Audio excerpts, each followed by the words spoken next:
Hello বন্ধুরা, আজকে চলে এলাম শুক্তো রেসিপি নিয়ে। শুক্তো অবশ্য কম বেশি সব লোকেরাই জানে, তবু আমি কিভাবে করি সেটাই তোমাদের সঙ্গে একটু শেয়ার করে নিচ্ছি। দেখো, আমি সমস্ত সবজি কেটে নিয়েছি। এখানে ডাঁটা, আলু, বেগুন, উচ্ছে, পটল, কাঁচা কলা সব কিছুই নিয়ে নিয়েছি। আর দেখো, কড়াইতে তেল দিয়ে আমি কাঁচা কলা ভাজতেও শুরু করে দিয়েছি। তারপর একের পর এক সবজি আমি ভেজে তুলে নেব এই থালায়।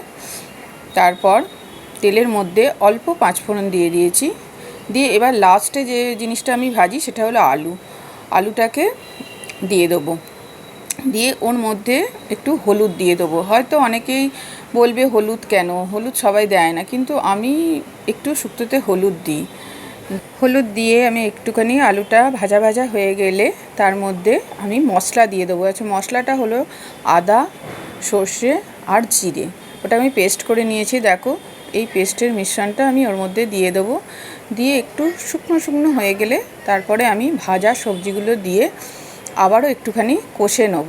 কষে নিয়ে তারপরে জল ঢেলে দেবো। আর সর্বশেষে যেটা আমি দিই সেটা হলো ওই পাঁচফোড়ন আর সর্ষেটাকে ভেজে নিয়ে গুঁড়ো করে নিই, সেইটা আমি লাস্টে একদম সব শেষে ছড়িয়ে দিই আর একটুখানি অল্প ঘি দিয়ে দিই। আর চাইলে তোমরা শুক্তোতে অনেকেই মিষ্টি খাও, কিন্তু আমি এখানে মিষ্টিটা খুব অল্প ব্যবহার করি। কেন, আমার বেশি এই শুক্তোটায় মিষ্টি ভালো লাগে না, এটা তেতো ভাবটাই এর বেশি থাকে। উচ্ছে যতই দেওয়া হোক না কেন, তবু আমার মনে হয় মিষ্টি দিলে সেই শুক্তোটা যেন মিষ্টি মিষ্টি লাগে।